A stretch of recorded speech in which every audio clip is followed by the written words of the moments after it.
after watching episode 12 of the beginning after the end, season 2. This is the last episode of the season, and I just was very entertained. It was very fun. And but I gotta admit, it does feel a little bit like they're playing with my emotions. Now, while I did enjoy the episode in general, for what it is, the animation style aside, let's just ignore the animation style for 1 second, because that's one giant rabbit hole. But I read this comment right here by ProzoZT, which, now that I think about it, might change my perspective of this anime. There was a lot of times where episodes were just filler, and I'm thinking to myself, fuck. And that's why I felt a little bit of deception throughout the entire anime. There was some canon. A lot of it was just not part of the actual OG, as this guy says. Is the OG source a joke? I don't remember this fight in the webtoon. Are they making stuff themselves, making up stuff themselves now? And yeah, so this was my expression as well after reading this shit. Why do I keep running into these low life extras? So it just felt a little deceiving to me after the fact, after enjoying the episode, you know what I'm saying? But if you don't read the actual webtoon, this isn't gonna bother you. But now that you watched this video, it might actually bother you a little bit. But now, don't let it get to you. Okay, we enjoyed it. Just enjoy it for what it is, even though it is fucking filler. While I do enjoy watching my animes, I do like it when they follow the actual manga. The actual manga is the source. I mean, if they're gonna make an inspired anime, then just call it what it is. Make it an inspired anime. But if you're gonna actually base it on the name, the characters, everything, the lore, if you're gonna follow it, at least try to follow it as faithful as you can, and pay homage to the actual fucking manga, to the creator, for what it should be. I don't know why they added extra shit. I don't know why. Maybe they're behind, or they just want to do something unique. Then fine, I get it. But in reality, it's just more deception. I don't know, man. It's just a weird feeling to have. But to say the least, it was enjoyable. The story is carrying this anime. I mean, that's a lot to carry. But at the same time, it's like, once you find out the story is not canon, it's like, what is it exactly do we base the metric of how good this anime is? Which leaves me a little bit stumped. But at the end of the day,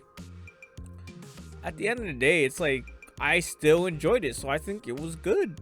Despite the story derailing, despite the filler shit, and despite the animation, and despite the pacing, like, because of the filler, now the pacing's off. See what I'm saying here? And some things are just very, I don't know, man, just shoddy at best. But the characters themselves, like, the one big thing that I really did enjoy of this anime, to say the least, is his family. Like, his family makes up for all the bullshit, all the wholesome moments with his mom, his sister Sylvie, the little baby dragon here. Well, he's not a baby anymore. All these moments here just really made it so wholesome, made it feel worth it. And then the fact that Arthur just wants to protect his family, and of course doesn't like power leveling. Arthur's pretty much broken. Yeah, he was like, well, King Great. He used to be a former king. Just nice seeing his past life just help his present life, and I just can't wait to see how his love life is like his relationships. There's a lot of gals, so it's gonna pretty much be a harem anime in season 3, bro. I'm expecting nothing but harem anime season 3, man. I just cannot wait.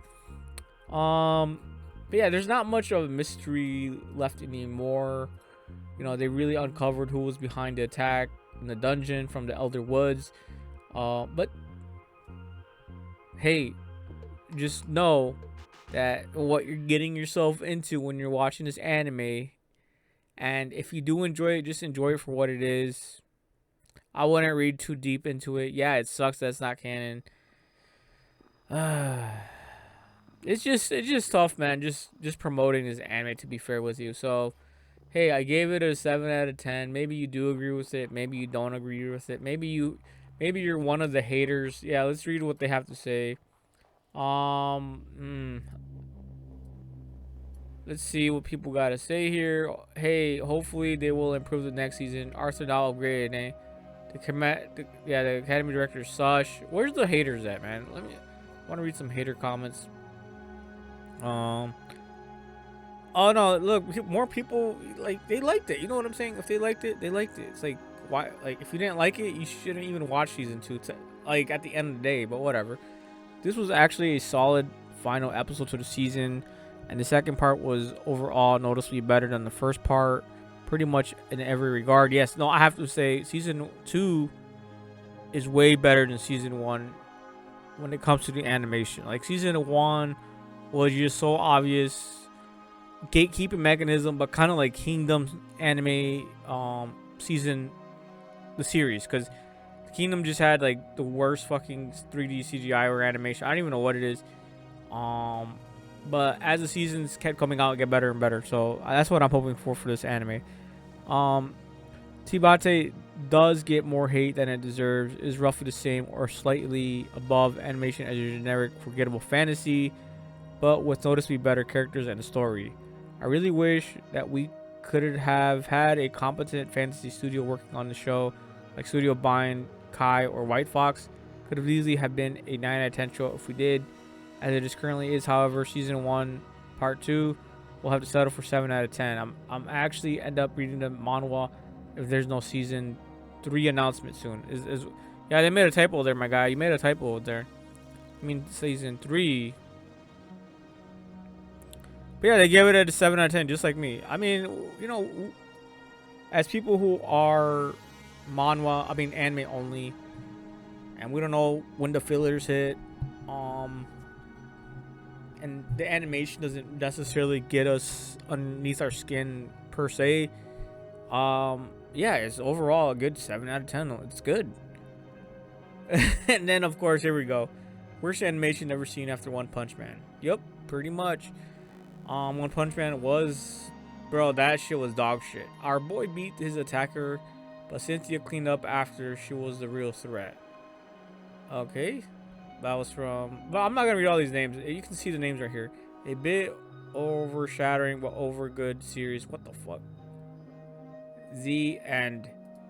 Sad that the beginning after end get a One Punch Man season 3 treatment. Not necessarily. One Punch Man season 3 was just complete dog shit, especially for the fact that it's a big name and it's a big brand and they have the budget.